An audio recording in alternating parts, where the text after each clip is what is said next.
نحمده ونصلي ونسلم على رسوله الكريم اما بعد اعوذ بالله من الشیطان الرجیم بسم اللہ الرحمن الرحیم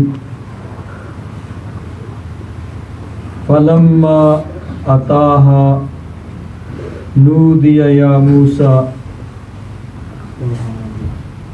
انی انا ربک فاخلع نعلیک انک بالواد المقدس طوی صدق اللہ مولانا العظیم ان اللہ وملائکتہ یصلون علی النبی یا ایہا الذین آمنوا صلوا علیہ وسلموا تسلیما اللہم صلی علی سیدنا مولانا محمد وعلی آل سیدنا مولانا محمد وبارک وسلم۔ حضرات محترم، آج کی یہ مبارک محفل پاکستان اسلامک سینٹر میں معراج النبی صلی اللہ علیہ وسلم کے سلسلہ میں انعقاد پذیر ہے، اور اہل محبت کا یہ ہمیشہ سے طریقہ ہے کہ جس طرح ربیع الاول شریف میں میلاد النبی کی محافل سجائی جاتی ہیں، اسی طرح رجب شریف کے ان ایام میں حضور کے معراج کی محافل سجائی جاتی ہیں، جن میں حضور کے معراج کے واقعات اور معجزات کو بیان کیا جاتا ہے۔ لیکن بڑی اچھی بات کی ہے برخوردار محترم بلال احمد نوشائی قادری صاحب نے کہ یہ محافل صرف روایتی اور ٹریڈیشنل نہیں ہونی چاہیے، بلکہ ان محافل سے ہمیں کچھ لے کے جانا چاہیے۔ اللہ تبارک و تعالیٰ اس محفل پاک کو ہم سب کی بخشش کا سامان بنائے، اور اس کی برکت سے اللہ تبارک و تعالیٰ ہمارے اندر خوشگوار نیکی والی تبدیلی پیدا فرمائے، ہمارے دلوں کو نیکی کی طرف متوجہ فرمائے، نیکی کی محبت ہمارے دلوں میں ڈالے، اور گناہوں سے نفرت ہمارے دلوں کے اندر پیدا فرمائے۔ حضرت موسیٰ علیہ السلام کوہ طور پہ تشریف لے جاتے ہیں۔ کوہ طور پہ جا کے اللہ تبارک و تعالیٰ سے ہم کلامی کا شرف حاصل کرتے ہیں۔ جب اللہ تبارک و تعالیٰ سے کلام کیا تو دل کے اندر یہ خیال پیدا ہوا کہ جس کے کلام کے اندر یہ چاشنی ہے، جس کے کلام کی یہ لذت ہے، اس کے دیدار کا کیا عالم ہوگا۔ تو یہ سوچ کے اللہ تبارک و تعالیٰ کی بارگاہ میں عرض گزار ہوتے ہیں، رب ارنی انظر الیک، یا رب ذوالجلال میں تیرا دیدار کرنا چاہتا ہوں، مجھے اپنا دیدار کرا۔ اللہ تبارک و تعالیٰ نے ارشاد فرمایا لن ترانی، اے پیارے کلیم آپ نہیں دیکھ سکتے، وَلَكِنْ انظر الی الجبل، ہاں اس پہاڑ کو دیکھو، فَإِنِ اسْتَقَرَّ مَكَانَهُ فَسَوْفَ تَرَانِي، اگر یہ پہاڑ قائم رہا تو اس کا مطلب ہے کہ پھر آپ دیدار کر سکتے ہیں۔ فَلَمَّا تَجَلَّى رَبُّهُ لِلْجَبَلِ، پھر اللہ تبارک و تعالیٰ نے ایک تجلی پہاڑ کے اوپر ڈالی۔ علماء فرماتے ہیں کہ یہ ایک صفاتی تجلی تھی. اللہ تبارک و تعالیٰ کی ایک ذات ہے اور بہت سی اس کی صفتیں ہیں. مثلا ان میں سے ایک صفت سمیع، سننے والا، بصیر، دیکھنے والا، علیم، جاننے والا. یہ ساری اللہ تعالیٰ کی صفتیں ہیں. تو ذاتی تجلی نہیں، صفاتی تجلی کو طور پہ ڈالی. لیکن کیا ہوا؟ جعلہ دکن، کوہ طور ریزہ ریزہ ہو جاتا ہے. وَخَرَّ مُوسَىٰ صَعِقًا، اور حضرت موسیٰ بے ہوش ہو کے گر پڑتے ہیں. فَلَمَّا أَفَاقَ قَالَ سُبْحَانَكَ تُبْتُ إِلَيْكَ وَأَنَا أَوَّلُ الْمُؤْمِنِينَ. جب افاقہ ہوا، بے ہوشی ختم ہوئی، تو رب ذوالجلال کی بارگاہ میں عرض گزار ہوتے ہیں کہ یا رب ذوالجلال تیری ذات پاک ہے، میں تیری بارگاہ میں رجوع کرتا ہوں، توبہ کرتا ہوں اور تیری بارگاہ میں سر تسلیم خم کرتا ہوں. حضرت موسیٰ علیہ السلام کوہ طور پہ جا کے، بلکہ اس سے پہلے ہے کہ آپ نے وہاں چلا کیا. وَوَاعَدْنَا مُوسَىٰ 30 لَيْلَةً وَأَتْمَمْنَاهَا بِعَشْرٍ وَتَمَّ مِيقَاتُ رَبِّهِ 40 لَيْلَةً. چلا کشی کی، 40 دن وہاں عبادت کی، پھر کلام کیا، پھر دیدار کے لیے عرض کیا. تو جواب یہ ملا کہ پیارے کلیم آپ نہیں دیکھ سکتے. محبوب اپنے گھر کے اندر تشریف فرما ہے، بلکہ آرام فرما ہے. پہلے راتوں کو جاگ کر رب کی عبادت کیا کرتے تھے. اتنی زیادہ عبادت کے پاؤں سوج جاتے ہیں. صحابہ اکرام نے عرض کیا یا رسول اللہ آپ اتنی زیادہ عبادت کرتے ہیں، آپ تو رب کے محبوب ہیں، آپ کے صدقے میں اللہ تبارک و تعالیٰ اگلوں پچھلوں سب کے گناہ معاف فرمائے گا. حضور نے فرمایا افلا اکون عبدا شکورا، کیا میں اللہ کا شکر گزار بندہ نہ بن جاؤں؟ تو جتنا اللہ نے مرتبہ دیا ہے اتنا ہی زیادہ مجھے عبادت بھی کرنی چاہیے. لیکن اس رات آرام فرما ہے. اللہ تعالیٰ حضرت جبریل امین کو بھیجتا ہے اور محبوب کو اپنی بارگاہ میں بلاتا ہے. اعلیٰ حضرت فاضل بریلوی رضی اللہ تعالیٰ عنہ آپ کی روح تڑپتی ہے.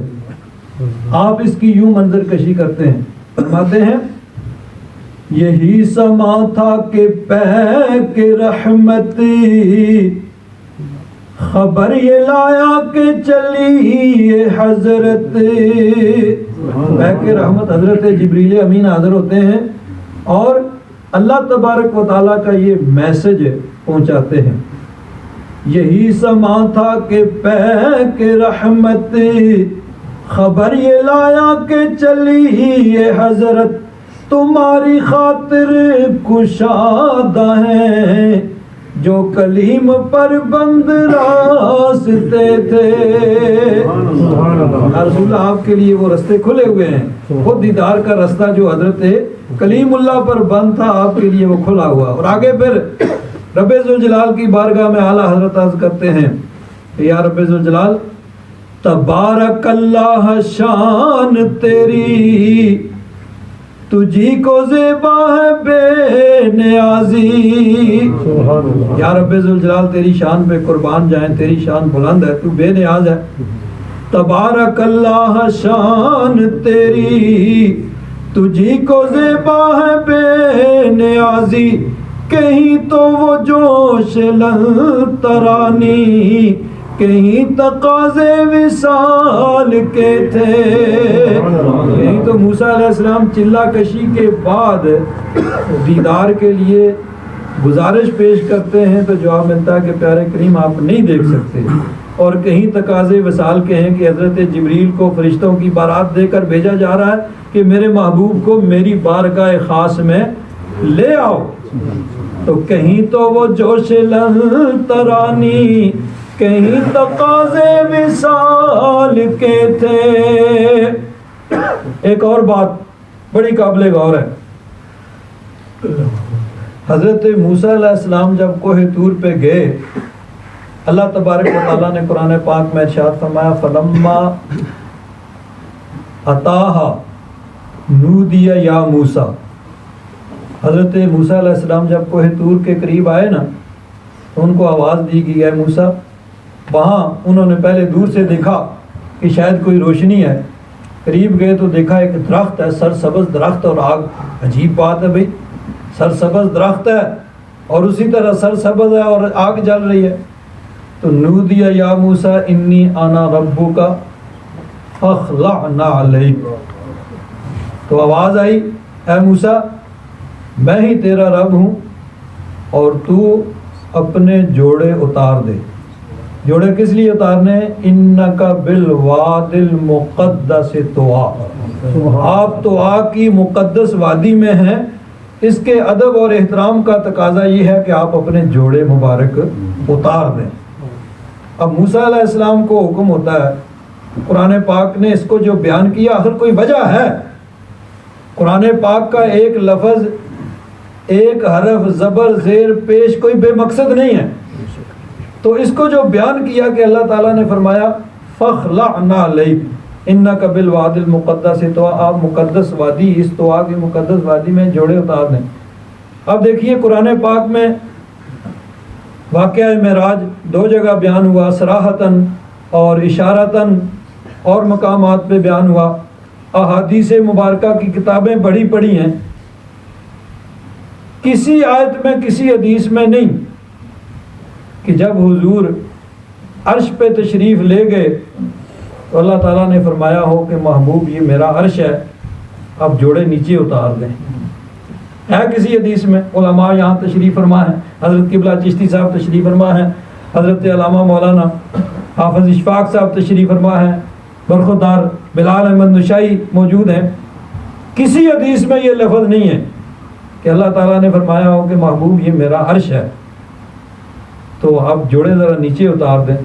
بلکہ بعض واعظین اور خطباء یہ بیان کرتے ہیں کہ جب حضور تشریف لے گئے تو حضور جوڑے اتارنے لگے تو اللہ تعالیٰ نے فرمایا کہ محبوب آج جوڑوں سمیت میرے عرش پہ آ جاؤ تاکہ آپ کے جوڑے میرے عرش کے سر کا تاج بن جائیں. نعرہ تکبیر، نعرہ رسالت، نعرہ حیدری، نعرہ غوثیہ. گویا کہ رب کے عرش کی بھی یہ خواہش تھی جو سر پہ رکھنے کو مل جائے نال پاک کے حضور، تو پھر کہیں گے کہ ہاں تاجدار ہم بھی ہیں.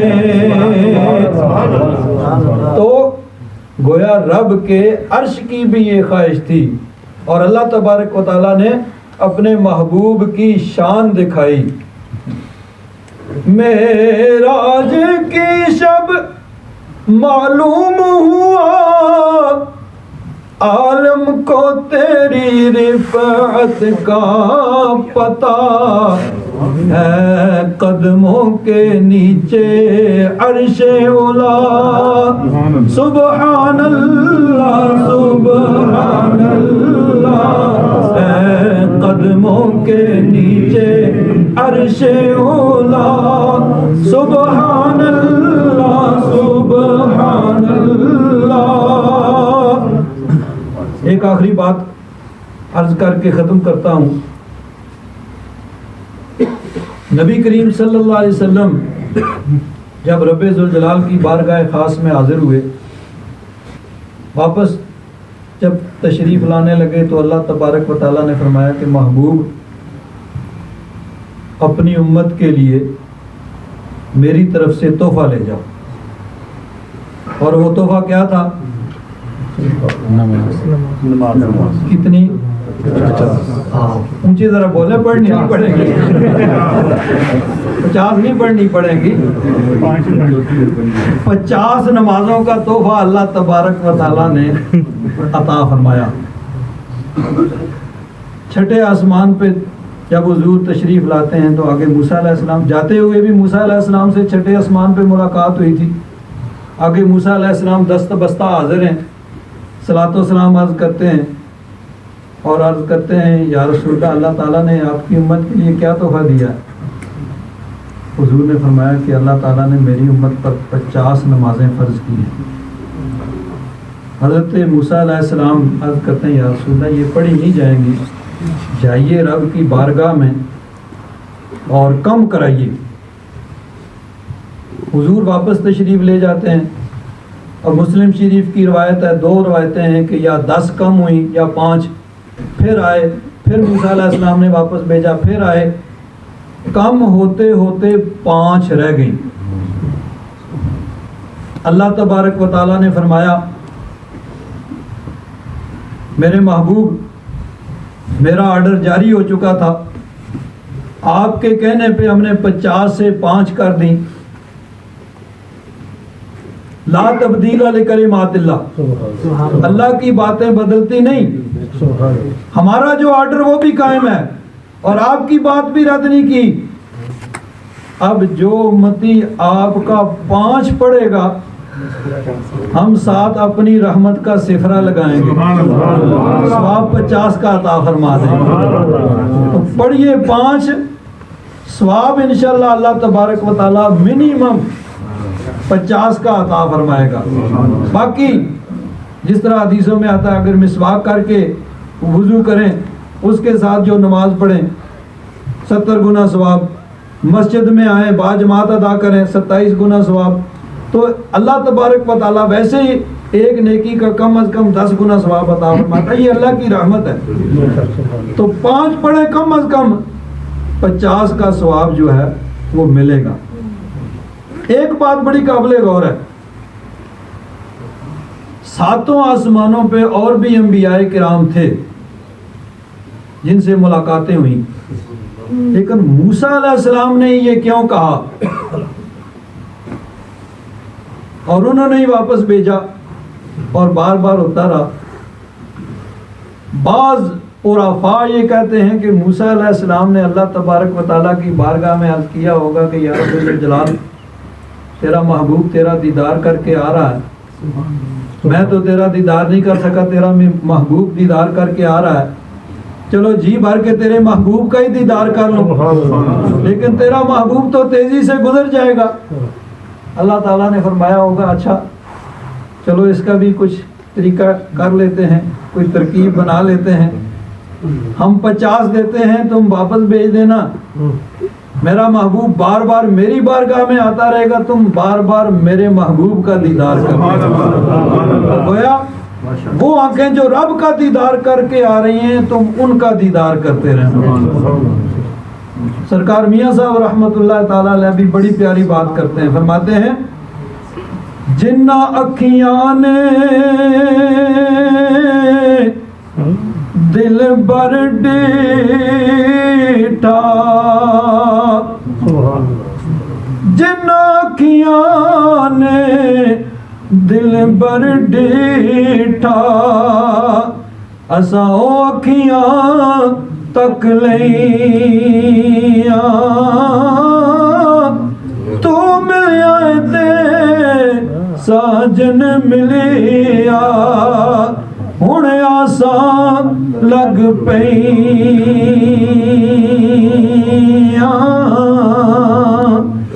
موسیٰ علیہ السلام کے بار بار واپس بھیجنے میں بھی یہ حکمت تھی کہ چلو رب کا دیدار نہیں کیا، رب کا محبوب جو رب کا دیدار کر کے آ رہا ہے اسی کا بار بار دیدار کرتے رہیں۔ تو یہ معراج حضور نبی کریم صلی اللہ علیہ وسلم کا زندہ معجزہ ہے جو قیامت تک دنیا جتنی بھی ترقی کرتی جائے اس کی گرد راہ کو بھی نہیں پہنچ سکتی۔ اللہ تبارک و تعالیٰ آج کی اس محفل پاک کی برکت سے ہم سب پر اپنا فضل و کرم فرمائے۔